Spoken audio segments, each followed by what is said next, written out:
Simon, you rang me up the other morning. You were very excited, and you're an enthusiastic sort of bloke anyway, but you were particularly excited about your recent discovery to do with the fall of Jericho.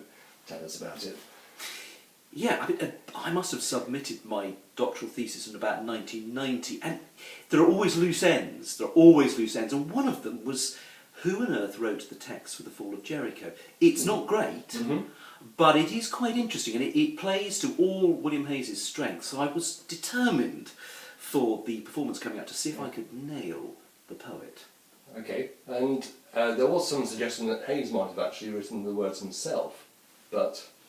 Yes, but I think if he'd done it, he might have done a better job. In fact, it all came down to a text that Heighes had set as a cantata and published in 1735 beneath these cool, refreshing shades, nice pastoral piece, by Henry Travers. So I thought, I wonder what else is in Henry Travers' poetry and translations of 1731.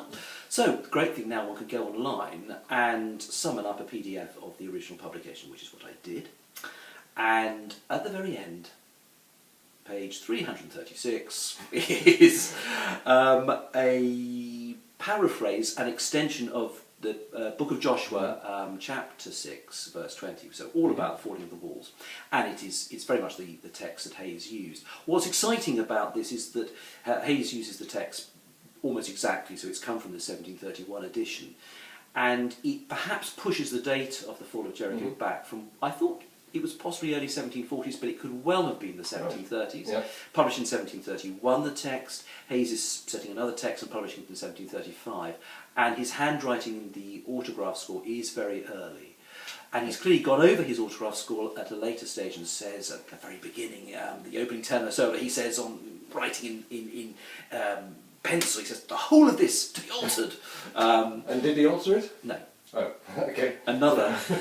That's one of his loose ends he didn't tie up. But the great thing about the text, and I think actually seeing it printed, suddenly one realises that unlike Handel's oratorios, what Heighes does in The Fall of Jericho, and actually what a lot of his contemporaries were doing, unlike Handel, is writing essentially non-dramatic oratorios, so that the singers don't actually have a character.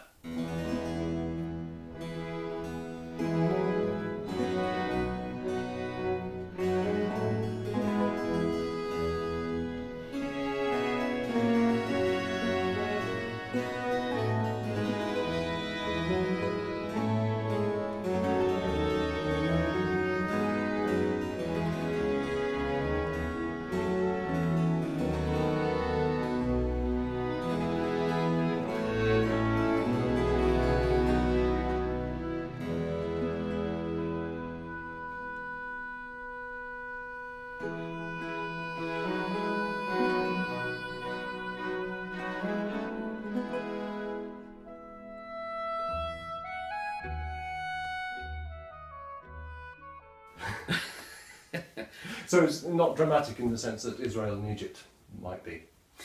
Israel in Egypt is not a dramatic oratorio in the conventional sense because it doesn't have named characters and there's no kind of story with a strong narrative. But William Heighes and many of his contemporaries hugely admired Israel in Egypt. In fact, it's the only oratorio William Heighes writes about really enthusiastically in print. And he says, you know, it's teeming with nature, and he says what I most admire about Handel is his ability to paint this and to bring it alive.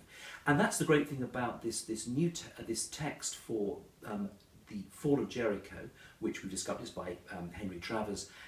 It's full of this same kind of concrete imagery. It's words like trembling, you know, I mean, thunder, lightning, and buildings falling down, strangely. Yes. So it's full of, and I can see it was not written originally for musical setting, that's clear. Yeah. But I can see that Heighes would have looked at it and thought, yeah, hey, this divides up nicely because this is going to make an aria, and like this is a nice pastoral interlude, so we have a nice pastoral aria for the tenor quite early on, and then in the midst of the tumbling down, which of course he does rather nicely with cascading voices in the chorus, then there's a very kind of a soprano aria with a flute accompaniment. suddenly all vulnerable, Yes, very intimate. very intimate in the middle of this Yeah. chaos. Yeah. And I think he understood that he didn't need characters and a driving narrative to make something that is actually very involving, compelling, and yes, actually dramatic. Yep. And it's not been performed since the 18th century.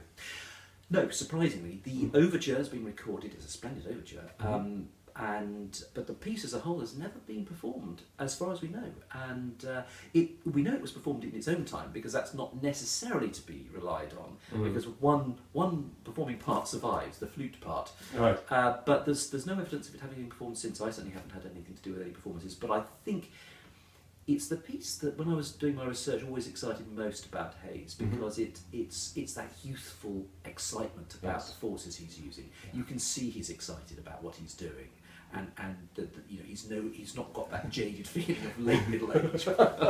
Speak for yourself.